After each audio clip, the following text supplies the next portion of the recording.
Dear wife, to see his son is almost like seeing dear Solange again. But here, my love, read it yourself. Hearing this news makes me so happy it would be hard for me to tell you clearly. My dear de Préville, now is the time to carry out our sweet project of uniting our two families through the marriage of your charming daughter, Hélène, to my son, Albert. You are waiting, as you have told me, with the greatest impatience for the arrival of your future son-in-law, whom you long to meet.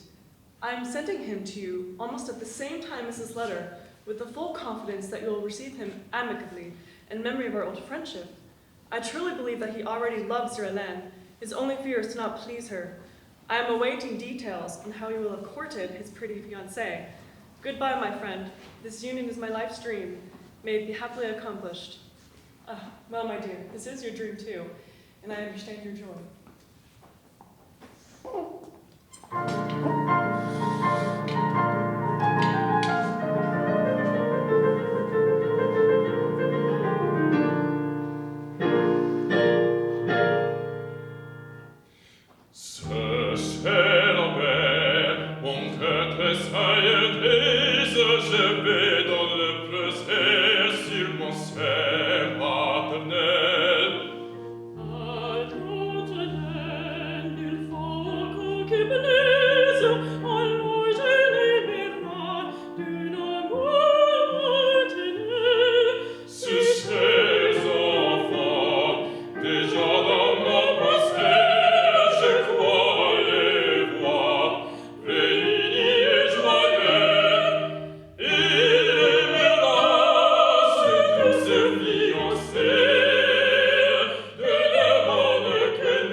Quickly, let's warn Annette. And then, my child.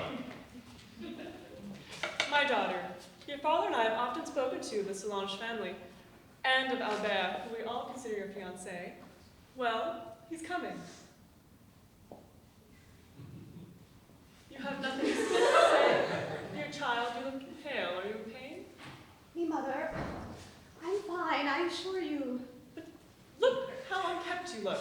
Consider this the big day, the big meeting. I'm sure your father would like you to clean up as a precaution. Oh, but certainly. Go quickly and put on your most beautiful dress, the one that suits you best above all. And we shall see to it that our dear son-in-law is received as befits the son of my best friend.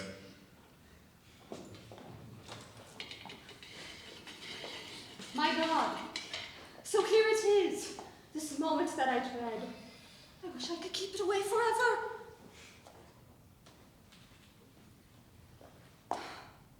No matter how many times I look at it, I cannot get accustomed to this figure. Oh, Monsieur Albert, why would you send your portrait to make me fall in love with you? Dull blue eyes that say nothing at all. Questionable blonde hair. An expressionless face. And a commonly vulgar style. Oh, I do not like him. I will never get to marry him. This is not what my heart had dreamt of.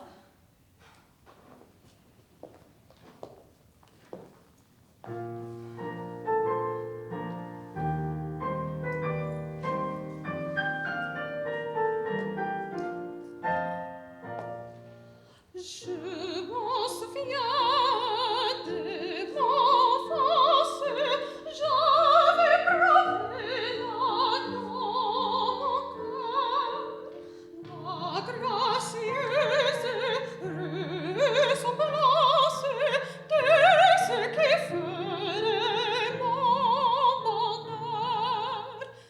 Un franc homme emprunté des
Forgive me, I believe Monsieur de Préville's people mistook me for their daughter's intendant. This makes it all the more difficult to tell them the sad news. He will arrive believing to find his son-in-law, and what a time to announce his death to him. Poor boy. I only knew him a few hours, and already I loved him as a friend. My dear Albert, my son, let me call you by that name. Let me shake your hand. Sir, I'm touched by your warm welcome, but that's only natural, sir. We present you Hélène, our daughter.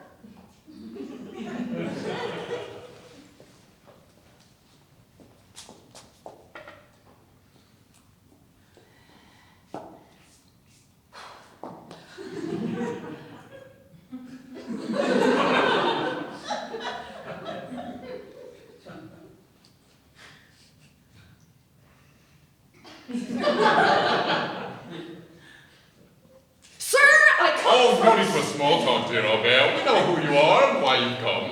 Monsieur de Solange. Ah, Solange. Just the name Solange brings back memories. It's music to my ears. But sit down, my dear sir. Indubitably, don't worry. You are as at home here in Fontenay as in our little hotel in Paris. Sir, I'm Are afraid. you afraid of upsetting me, perhaps? Not at all. Come, dear Solange didn't let you come without a letter for his old friend. Oh,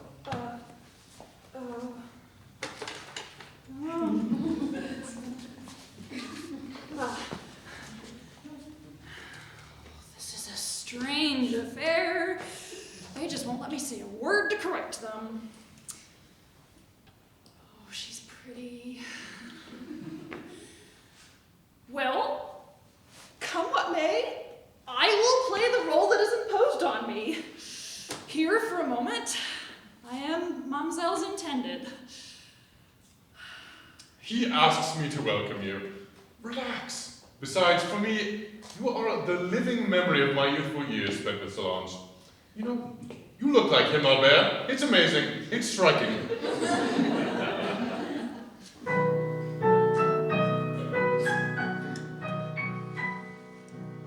Oui, très portrait, c'est son portrait. Son portrait plein de vie que mon âme ravie.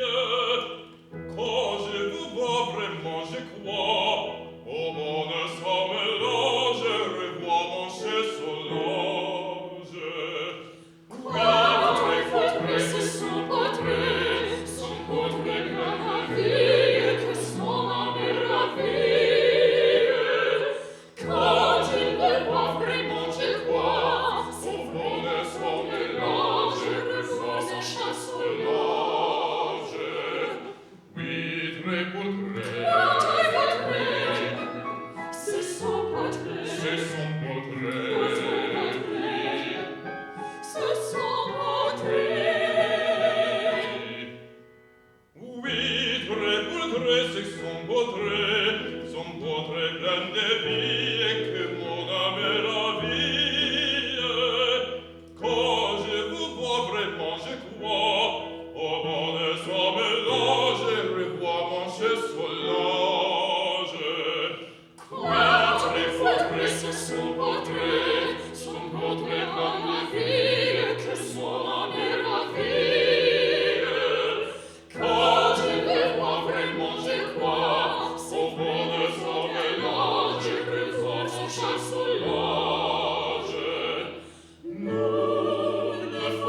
been 18 years.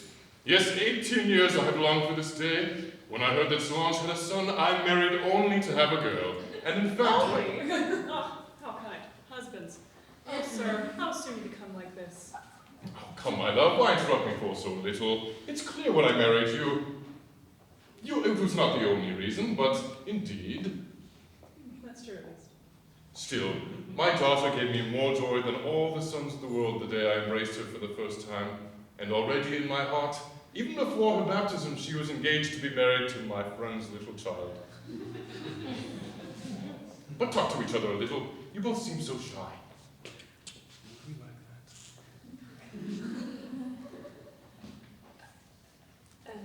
that. The piano tells me that Mademoiselle Hélène must have some talent. I would be honored if she would allow me to applaud her. My poor instrument has misled you, sir. I learned to play the piano for a while, but I must admit I did not have the patience to go all the way. What I do know is only useful to make friends dance or accompany a love song. You sing, Mademoiselle, I'm sure. Oh, little child's voice, it's not so wonderful. Let's not talk about music. What? And then sings with taste and great technique. Her voice is very pleasant. Sir, do not listen to fathers. They are only in this world to criticize their poor daughters. Ah, well, fortunately, mothers are there to repair the harm and more. Isn't it true? Hey, well, Albert will judge. Let's see, Hélène, this piece your mother loves so much.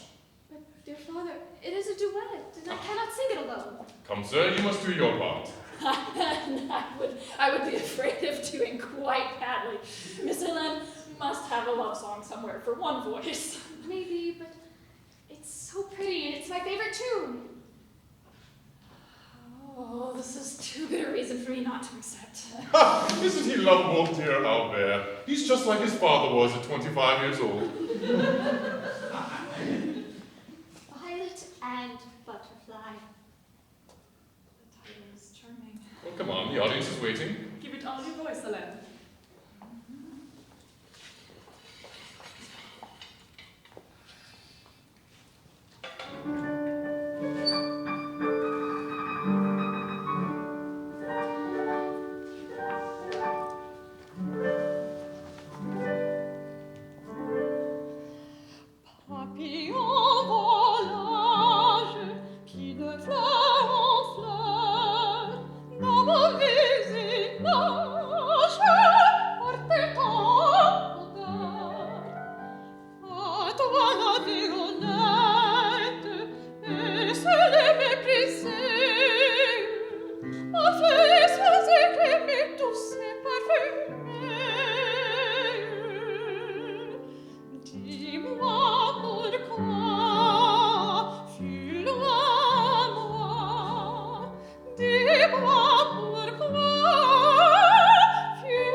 My dear, you have a beautiful voice, a superb talent.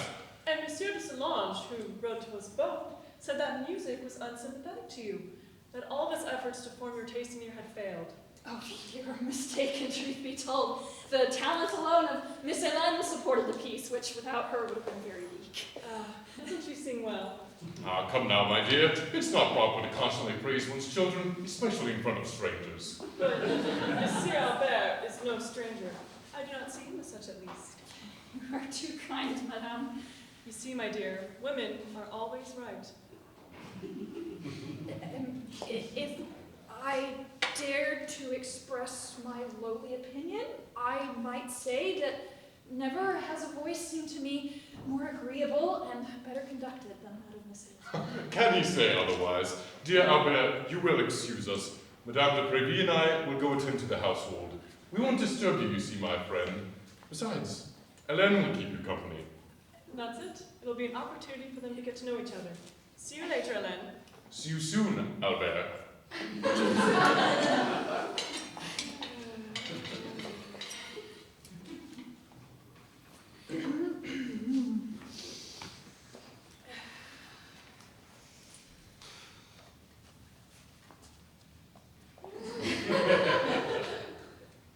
But not in the slightest. It's peculiar. Mademoiselle? Excuse me, I must have thought out loud, but... Well, the portrait that your father sent to me recently doesn't resemble you at all. What? She has a portrait of Albert? I'm trapped! You know, miss, painters flatter in general. Not this time, at least. It was my portrait, no doubt, that made you think of this. Albert had his portrait sent. He didn't tell me that. On the contrary, miss, upon seeing your portrait that never leaves my side, I recognized you instantly, but I find you even more charming than this adorable miniature. A miniature. That never leaves his side. Well, what is he thinking? It was a long, full-length portrait by Debuve. He's quite absent-minded. What did you say, mademoiselle? I said, sir, that I was asking for your honest thoughts, not for some compliments. But as for the portrait, I don't understand anything at all. First, you have brown hair, black eyes, and clear forehead. Complexion less. I just can't see it at all. One changes over time. Over time, it's been 3 months since your portrait was sent to me. I had an illness. Okay, good. Which changed me a lot. Good, very good. Nevertheless, sir, you've just never looked like this.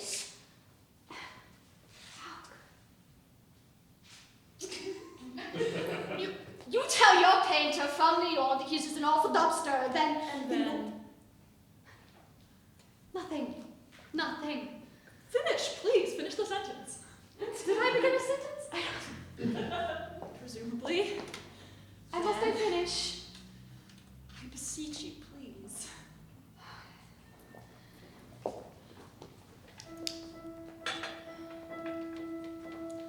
Quand je reçus votre image trompeuse, que je croyais fidèle, hélas, je me disais, je suis bien malheureuse, quand je les siens,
for her. Love without hope.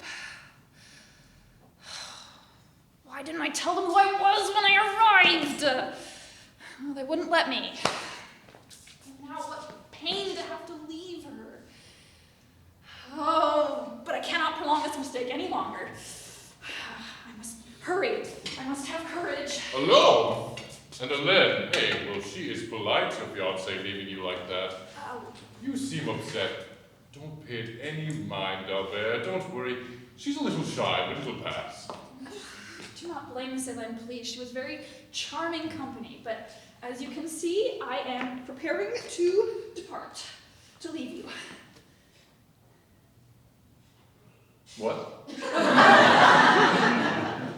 I don't understand. I'm going back to Paris.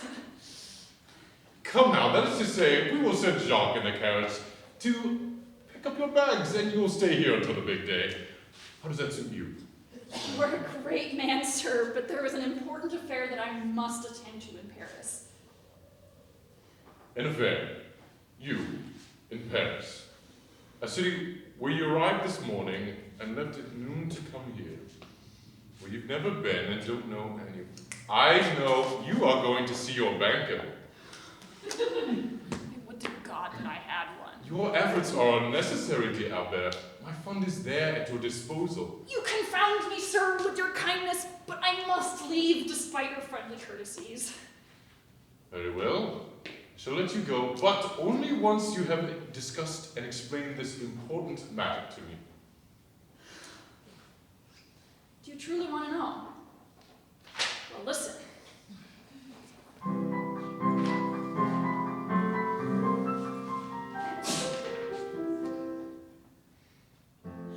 En arrivant dans votre capitale, un malafreux prend.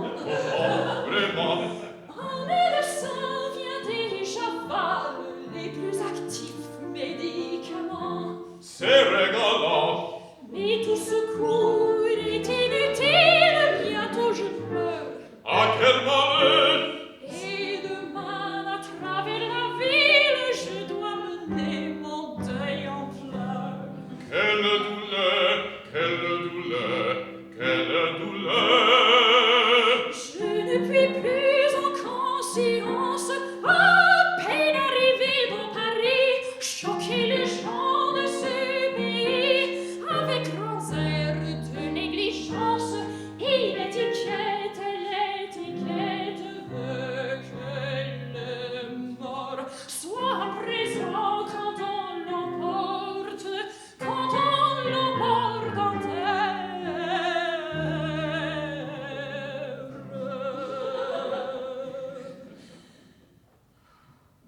Mon cher, mon père, maintenant vous connaissez tout le mystère de ce départ précipité. Ne soyez donc plus irrité, ne soyez donc plus irrité, ne soyez donc plus irrité, ne soyez donc plus irrité.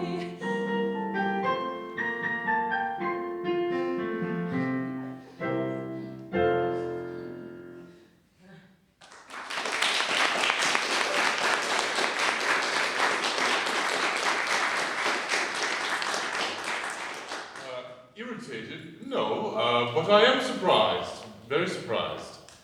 You don't think it's a good reason? Oh, very good, very good. That is to say, I don't understand it. Explain yourself a little more clearly. I'm speaking to you seriously, Albert Solange. Monsieur Albert de Solange died this morning, and you must understand that I need to be at his funeral. That, sir, is the exact truth. Believe me.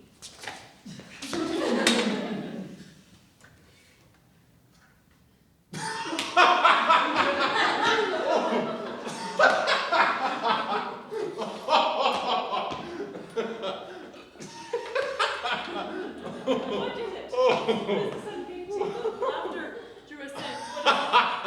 What is it? Oh, what a ghostly son-in-law we're going to have.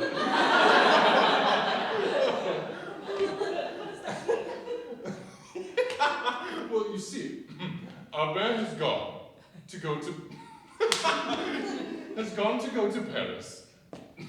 He left. Yes, and when he did, he gave the most laughable excuse. I still laugh thinking about it. Okay, but tell us what it is. What excuse can he have? Oh, he pretends. He pretends that he died this morning. And that he must go and be buried. It's a great joke. What do you think? It couldn't be more ghostly. That's lovely. What does it mean? Oh, well, I don't know.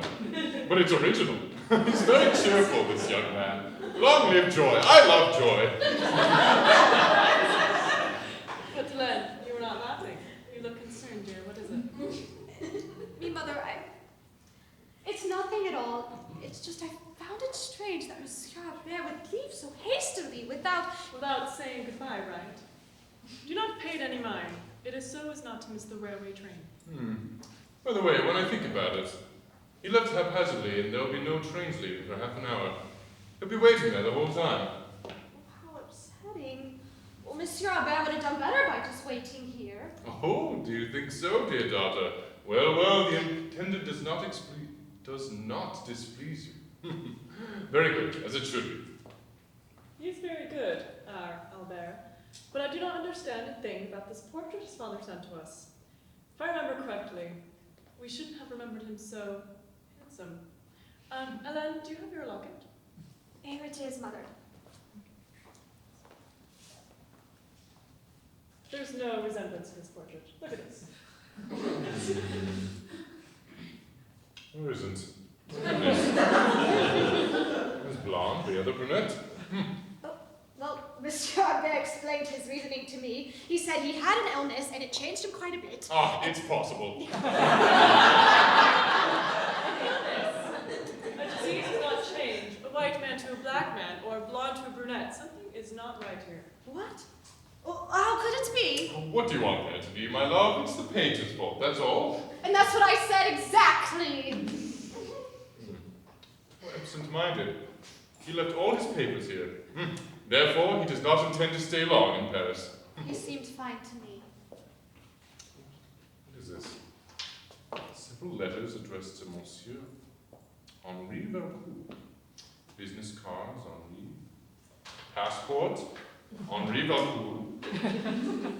Brown hair, black eyes, nose to waist mouth. Just look, that's his description. What does this mean? I knew something was going on. I'm shaking. I don't understand this. My God, how is this all going to end? There it is, as clear as day. The man who left here is not Albert Solange, but indeed Henri Valcourt. How intriguing. A wretch. A vile impostor? He is an impostor. A wretch. Oh, I'm so unhappy. Oh my God, my daughter. I could die. Oh, Hélène! Hélène. Oh, she loves him already. Poor child. If she were going to die, it would be from this heartbreak. What can I do? We'll find out the whole story if possible. This young man may still be at the train station. What will he be? I must find it. Oh, Jacques! Andre! Jacques! Jacques, run quickly and go to the train station and find the man who just left.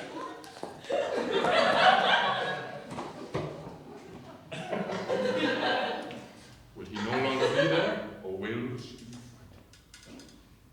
But my presence is needed here. I want to wait for their return.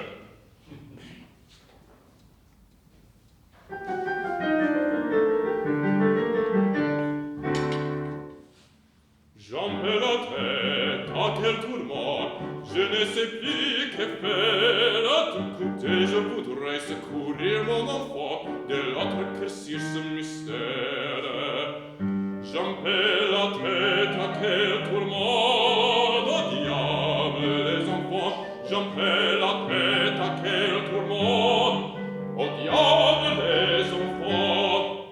Si j'avais pu savoir, si j'avais su prévoir,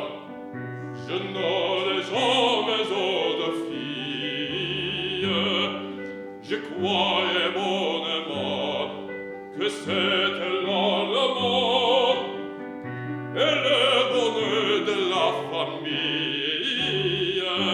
Mais un jour vient qu'il faut le marier, et si l'on ose s'émêler, son secret de ce poids de larmes qu'est fait dans un tel vacarme. J'en perds la tête à tel tourment, au diable nos enfants, j'en perds la tête à quel tourment, au diable les enfants, à quel tourment, au diable les enfants, à quel tourment, au diable les enfants.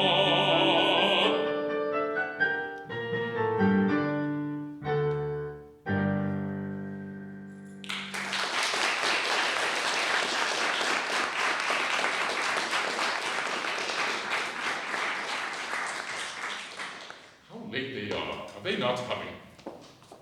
Mr. de Oh, very good. Get out.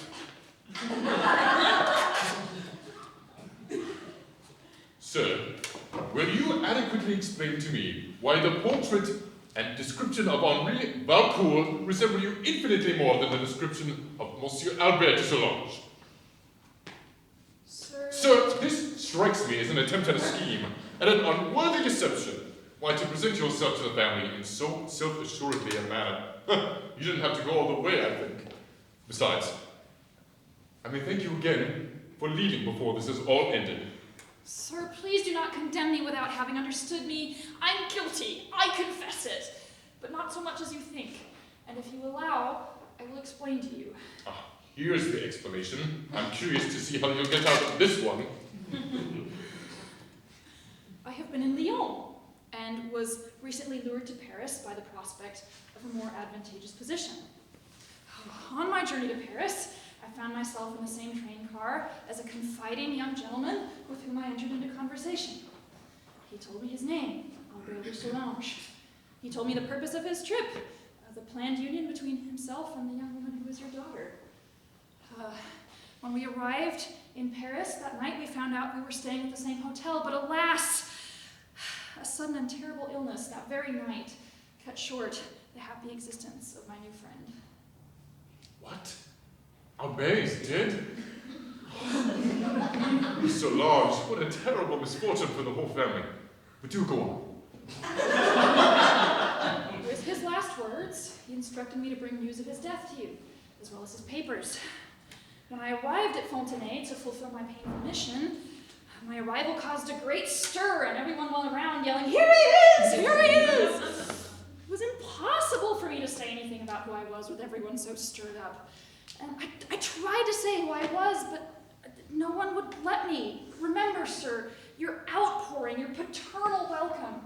I wanted to say it, but no one gave me the chance. And what little presence of mind I might have retained was robbed from me by the sight of... By the sight of whom, sir? Of your beautiful daughter, sir. You have the good fortune of seeing her every day, so perhaps you do not understand the sweet surprise I felt when I first saw her. Oh, but pity me, sir, I'm cruelly punished for my fault. I will carry the seed of sorrow here for the rest of my days. God grant it won't be long. So it was not a premeditated ruse, but only... Sir, I swear it is the truth you have just heard. And who are you? If I had a name and a fortune, I would give them all to Mademoiselle de Préville, but I have nothing, and I am nothing. Do you still have a family? I am the son of Colonel Valcourt. I was finishing my law degree 4 years ago when I had the misfortune of losing my father. His only fortune, which was his pension, naturally expired with him. So what was I to do? I was a lawyer, but I had no clients. I was discouraged and staring down the barrel of misery. But I told myself in Paris that I could enter into some administration of some sort, and such was the purpose of the trip on which I met Monsieur de Solange. Now you know everything, sir. I see it with pleasure, sir. There is no reason for blame. A little levity, that's all. Now, what are you going to do? Oh, I don't know. Find a job without a doubt. Move away.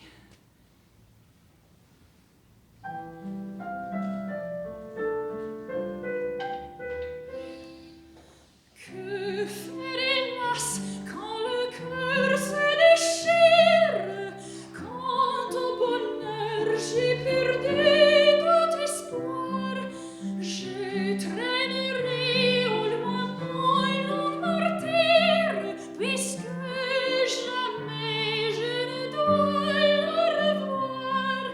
J'emporterai son image chérie, elle est gravée à jamais dans mon cœur. Son souvenir, seul charmeur à ma vie, son souvenir sera tout mon bonheur. Son souvenir, seul charmeur à ma vie, ce souvenir sera tout mon bonheur.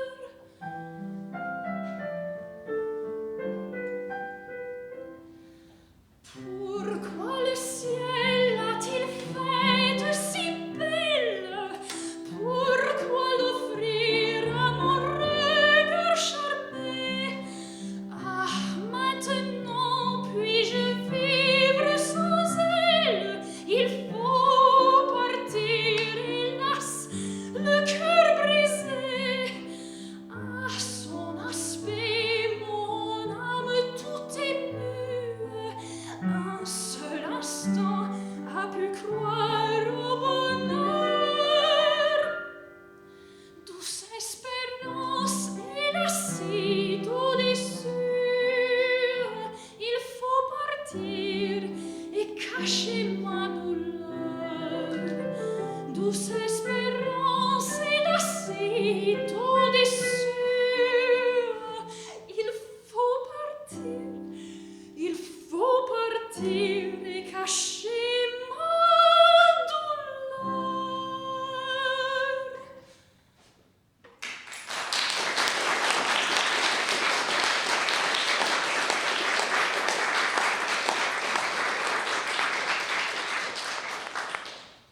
What, have you been considering leaving? I opened my heart to you. You know the cause of my departure. What if there's a way to fix all this? A way? Oh, sir, please don't toy with my emotions. Listen to me, young man. Your family is honorable. You love my daughter. What more do you need? A little money? Hey, my daughter is enough for two. How does that sound to you? What am I hearing?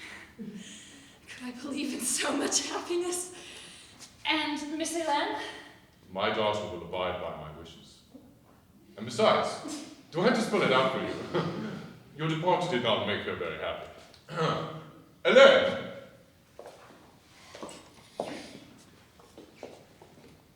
Dear child, Monsieur Henri Valcourt has asked me for your hand.